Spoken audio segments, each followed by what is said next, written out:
both, you know. Oh, yeah. How you doing, my friend? I'm doing good. Are you? I'm very good, thank you. Very good. Very well. Yeah, we've got our tea. Thank you very much for the tea, Adam. Thank you very much. Thank you, Adam, yes. Oh, star. Thank you very much. Better than Tony's tea. I tell you what, my teeth have now fallen out from having too much sugar. Napalm. It's a busy week for movies, isn't it? Something Certainly very is. special in the movie world happening on Sunday. The Academy Awards. Yes, the Academy Awards.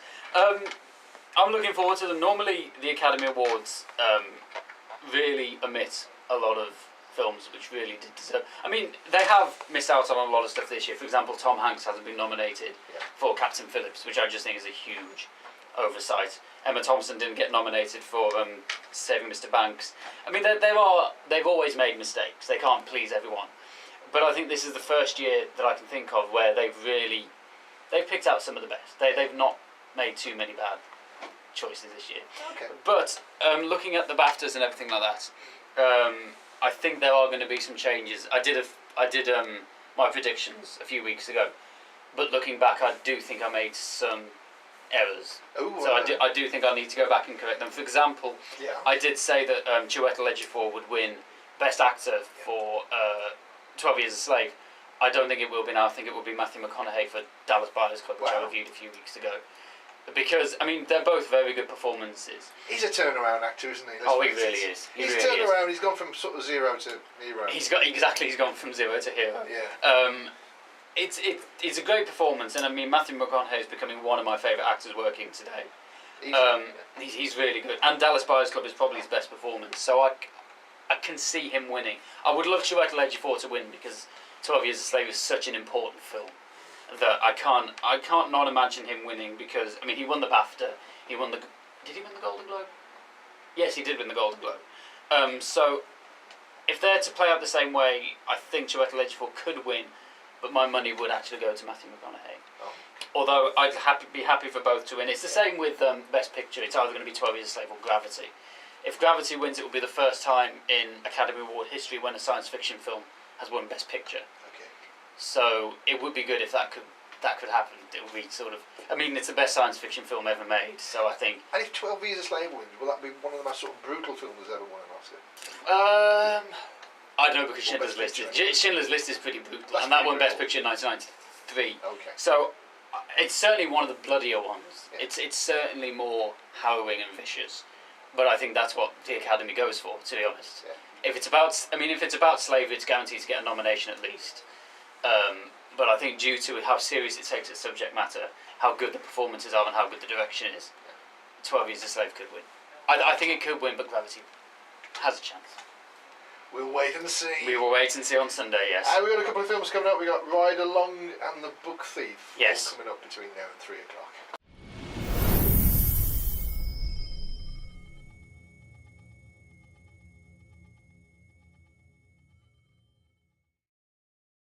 I know. What do you think? I don't know. I mean, I like the film. I don't think it's one of the best films ever made, but for flight scenes, I think it's certainly one of the better ones because I remember watching it and I just think, wow, I want to fly a plane. I really want to fly a plane. So yeah, I do like Top Gun, but there's some good characters in there though. They really are. Like Goose and I mean even Goose and Tom Maverick Cruise is a cracking role in it. Yeah. You know, and to remake it, I don't know. No, I never say no to a film unless they're remaking Jaws, and then that film can bury itself in a very deep hole. I mean, some films deserve remakes and some don't. I just can't see that Top Gun deserves a remake because there's nothing wrong with it. It's not perfect, but it's perfectly fine. It's fine. It's fine. It's a bit cheesy in places. It's supposed to be. It is. Exactly. First review. What are we on? We're doing Ride Along. Ride Along. Come and jump on and have a ride along. You need a bed. I don't mean to sleep because I'm feeling a bit tired, to be honest. It's radio terminology for a bit of music. A bit of music underneath. Here we go. Hang on. Excellent. There you go. So yeah, Ride Along, which is the new comedy buddy cop drama from director Tim Story, who isn't, with all the best will in the world, not the best director ever to grace the cinema. I mean, he's directed things like Fantastic Four, which is a big flop, Fantastic Four: Rise of the Silver Surfer, which is usually voted one of the worst superhero films ever made. Taxi, which wasn't very good, and Barbershop. Or Barbershop, which wasn't very good either. So I mean, he hasn't, in terms of filmography status, he hasn't got that high of a regard in Hollywood. And to be fair, Ride Along is his best film, but once again, that's like saying what's better, slamming your head in a car window or slamming your thumb in a car door. I mean, they're both not that entertaining. Yeah. But there's some are better than others. So Ride Along, which stars Ice Cube and Kevin Hart. The story is that Kevin Hart is this layabout wannabe cop who is engaged, well, trying to get engaged to Ice Cube. Ice Cube's sister. Ice Cube is this police cop, very strict police cop. And to try and prove his worth, Kevin Hart goes on this ride along with Ice Cube and goes on these journeys and tries to solve crimes with him. Unfortunately, Ice Cube really can't stand Kevin Hart, so he sets him up in all of these really stupid, annoying situations to make him look like an idiot, so that Ice Cube can just say, no, you're not marrying my sister. I don't know why he's got right of how he can say that he will marry his sister. I don't know how he's got that obligation or right, but he takes it anyway. So, yeah, it's just loads of silliness going on. I mean, it's not... The problem is with cop films where you've got someone riding along with a police officer, you're immediately going to compare it to Training Day, which is a really, really good cop thriller. When Denzel Washington won his really long-awaited Academy Award in 2001 for his performance in Training Day. It's a really good thriller.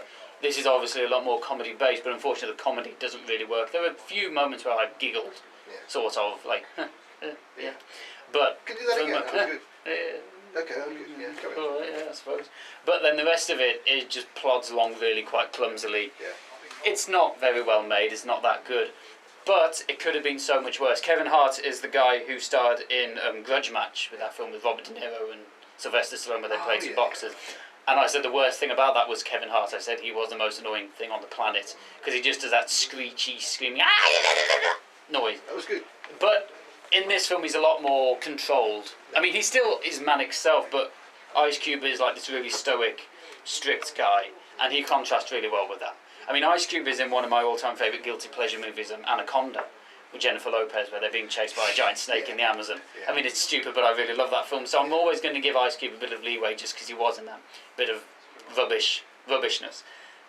It's not great. It's certainly not going to do very well at the box office. It got to number one in America when it came out in January, but in America, January is a really, really, really bad month for films. So it doesn't surprise me that it got to number one. It won't get to number one here because we've got the Lego Movie still in cinemas, and Dallas Buyers Club and 12 Years a Slave and Frozen and Wolf of Wall Street. So it's not going to get to number one. I imagine it's going to get to about 6, 7, maybe 8, and then it will leave the top 10 the week after. And you've just come from the cinema from seeing it, haven't you?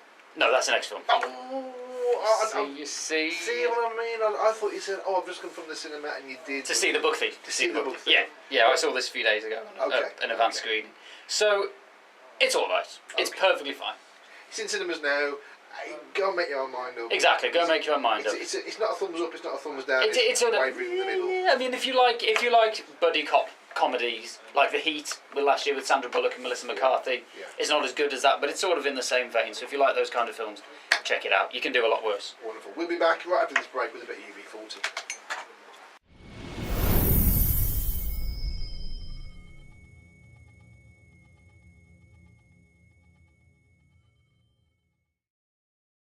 Movie critic extraordinaire, which movie did that song feature in by UB40? It didn't. It didn't, no! But another UB40 song that was featured in the film was, where's it got? Can't Help Falling in Love. A clip was played in Speed 2. Speed 2, with Sandra Bullock. Oh, yeah. And nicely leading on to that, Sandra Bullock is in Gravity. Gravity is up for Best Picture. And Gravity came out on DVD yesterday. God, Yes, you know what I mean? it all comes We out. don't just throw this show together, do we, Dan? Say no. Don't we? No. Oh, okay, fair enough. No. That's what I thought. I thought that's what we did. All right. Okay, we're on to movie number 2. Yes. So, it's the highly anticipated movie adaptation of The Book Thief, which is Marcus... what was his name? That's it, Marcus Zuzak's very, very popular World War II set novel. Won many awards when it came out in 2009. And it's been long awaited for a movie adaptation. Fans have been wanting this for a long time. So finally it's come out. It's directed by Brian Percival, who has worked on many Downton Abbey episodes. He's mostly known as a TV director. And that really does lend the film a very nice look to it. The settings, it's set in Nazi war-torn Germany. And the look of it is very clearly war. I mean, he's got this way of, as he does in Downton Abbey, of capturing a period in time through setting and cinematography and props. And he certainly does that here with The Book Thief.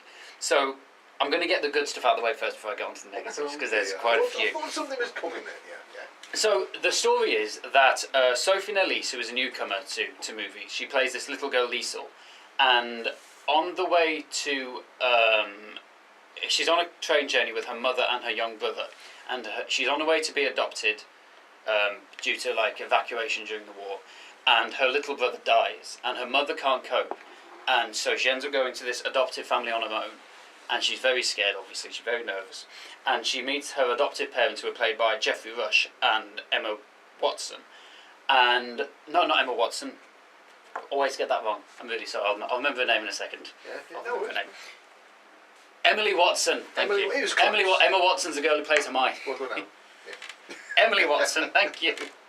Emily Watson. And Geoffrey Rush is this really laid-back, really fun guy. And Emily Watson is this really strong, matriarchal, almost a very stiff upper lip kind of woman. And she's quite intimidated by her, but she forms this really good relationship with her adoptive father, as I say, played Geoffrey Rush. And he teaches her to read, and things go quite well for her. But as World War II develops, and it becomes clear that the Nazis have something against the Jewish people, things become more and more violent in her hometown. Book burnings become very regular, and Jewish people are thrown out of their shops and beaten in the middle of the street. And one day her adoptive parents take in this Jewish man who they end up keeping in the bottom of their basement. Now, if anyone knows anything about World War II history, by doing that they risk their own lives. They could be shot on sight by German officers, and they're constantly patrolling people's basements to try and check that people aren't hiding any Jewish people. Over the course of the film, you see that this relationship between the young girl Liesel and this Jewish man develops, and as an avid book reader, she ends up stealing books from the local burgomaster and then taking them back to read to this Jewish man. So it's sort of like this bonding between this Jewish man and this German girl who's been taught to hate someone, but ends up going to see that this is completely not right, and what Hitler thinks about these people is completely wrong.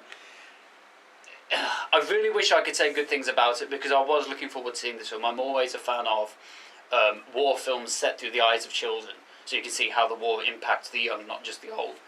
And things like Schindler's List does that in a very good way with that girl in the red raincoat. And there's also a film which came out last year called Lore, which is about a German girl whose parents were members of the Third Reich and were the main instigators of the Holocaust. And you can see how this girl and her brothers and sisters had nothing to do with this. They're completely innocent, and they're just caught up in this complete whirlwind of evil.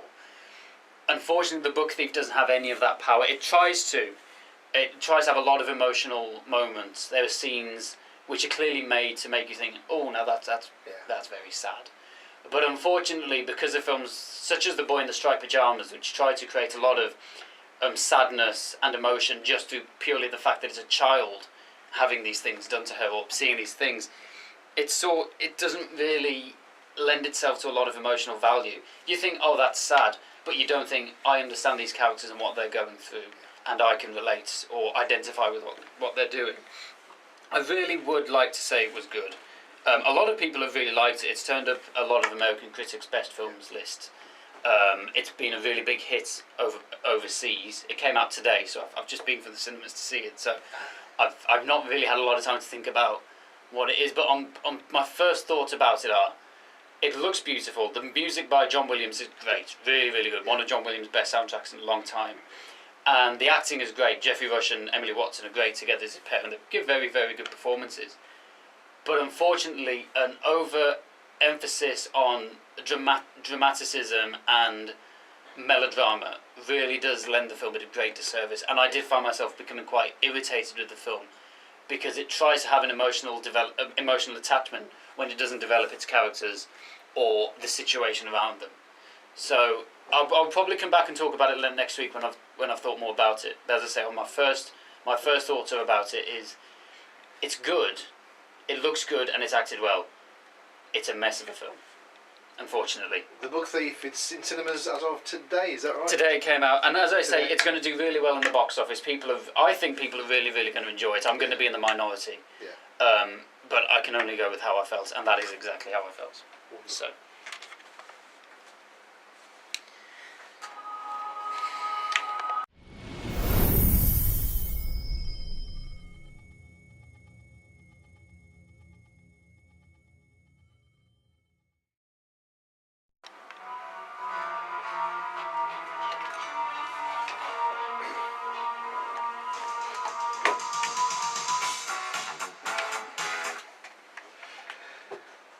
Ray Parker Jr., of course, and Ghostbusters. A bit of sad news this week in the movie world, wasn't It is sad news.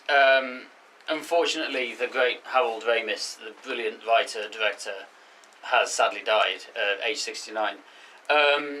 This did come as quite a shock to me. I mean, you told me about it. I remember you just texted the word to me, Ghostbusters, like, what about it? And you said, the director's died. Like, has he? And then I checked up, and then, as I say, he didn't direct Ghostbusters, but he was Egon Spengler in the film. It's all right. I mean, I'm glad that you alerted me to it, because I mean, as soon as the news broke, Twitter just flooded with tributes from all across the acting community, and I put my little bit on there as well. I mean, it's hard to understate how important Harold Ramis was to the world of 1980s comedy and 1990s too. I mean, he did Stripes. He wrote and directed. Sorry, he didn't write, but he directed National Lampoon's Vacation. Lovely. I love that film. When the family turn up at Wally World. And then it ends up closed. Spoiler alert. Great. If you want to watch a film to really pay tribute to Harold Ramis, which I always do, watch National Lampoon's Vacation. Because as the sun's starting to come out now and summer's starting to finally rear its ugly head, definitely check out National Lampoon's Vacation if you haven't seen it. I mean, then obviously he did Ghostbusters in 1984, which became one of the biggest selling films of the 80s, and Ghostbusters 2. And then he directed Groundhog Day in 1993, which is one of my all-time favourite comedy. Bill Murray, yes. Yes, reliving the same day over and over and over and over again. I know that feels. Really, really well written film, really well directed film, really well acted film. Yeah. I absolutely love it. Unfortunately, his career sort of petered out after the mid-90s, and he didn't really do a lot afterwards. He wrote a really horrible animated film with Rodney Dangerfield, who also starred in Caddyshack, which he directed, called Rover Dangerfield, which is really one of the worst animated films I've ever seen. Dear. And his final film was Year One with Jack Black and Michael Cera, which I probably widely recognised as one of the worst films of 2009. So it's a shame that his career petered out so much that he became almost a parody of himself. He influenced so many comedians that are working today, like Judd Apatow, who's sort of hit the market for gross out fat boy comedies, and he sort of did that towards the end of his career as well, and he sort of became a parody of himself, which is a shame. But ignoring his later work, his earlier stuff, Ghostbusters, Caddyshack, Stripes, Groundhog Day, National Lampoon's Vacation. I mean, he was brilliant, and as an actor, he was really good as well. As Egon Spengler in Ghostbusters, he was great, but he was also in things like As Good as It Gets and Airheads and High Fidelity. I'm going to really miss Harold Ramis. Really going to miss him.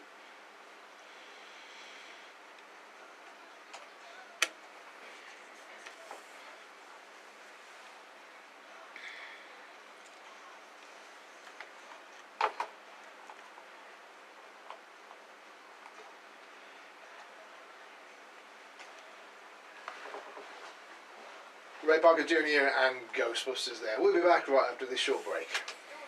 Motors.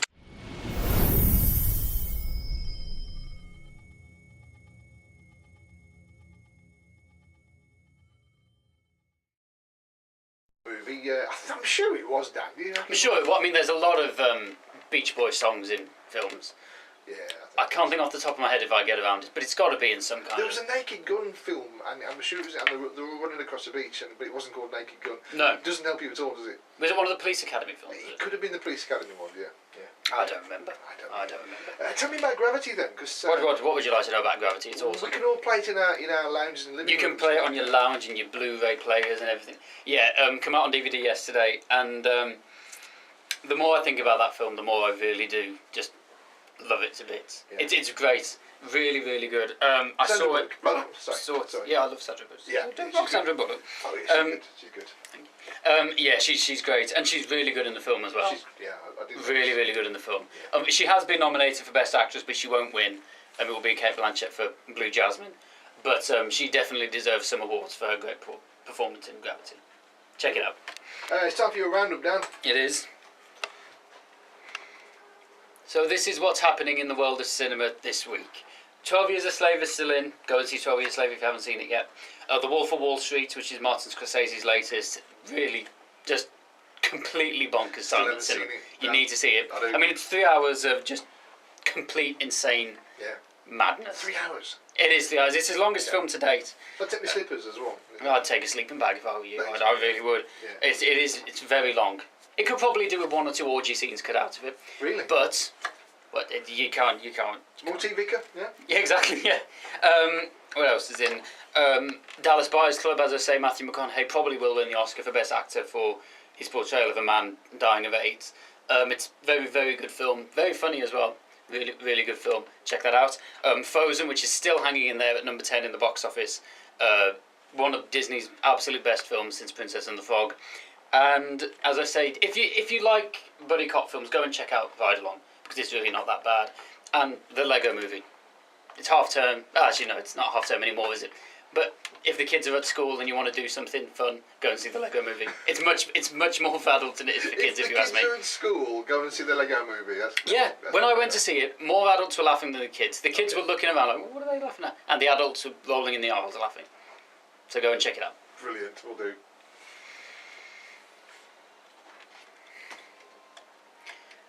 There was one thing I also wanted to talk about. I always try and do a very quick review or point out a film that's having an anniversary or something like that. And I only found out today that it's 15 years now that Nicolas Cage's 8mm came out, which is a film that not many people have... I know, yeah. Oh, yeah. It's a good movie, Dan. It's good. It's very good. It's a very dark, brooding thriller about... he plays a detective, who's trying to investigate the murder of a girl who thinks has been killed during the making of a snuff movie. Wow. It's very, very good and very dark. It's written by the same guy who wrote Seven, one of my favourite films of all time. Very, very dark, very brooding, very disturbing. It's one of Nicolas Cage's more horrifying films, not in terms of acting, because he's made some horrifyingly bad films, but it's one of his very good films. He doesn't go full Cage, he doesn't completely flip out like many of his best works, but it's a very, very reserved performance from Cage, and it's one of his absolute best. So if you like Nicolas Cage, I mean, who doesn't really like Nicolas Cage, even as a guilty pleasure? Nicolas Cage is about a snuff movie. It's not a snuff. It's a movie about a snuff movie. It's a movie about snuff movies and the pornography industry as a whole. So it's very, very good. My granddad used to do snuff. I don't know if it's about that. It's not about that kind of stuff. About that. It's not. It's about murdering people on camera. That's not nice. No, it's not nice. But it's very, very, very good film. We've run out of time. Dan, thank you so much for coming this afternoon. It's all right. And no worries. The movies that we did today were Ride Along and The Book Thief. Yes, and my reviews will come up on my site later today, dc-moviereviews.blogspot.co.uk. Check them out there. And I've got a feeling you're going to go and watch Ghostbusters now. I will be watching Ghostbusters and Caddyshack tonight, yes. Wonderful. A double bill. Cheers, Dan. Is 102.5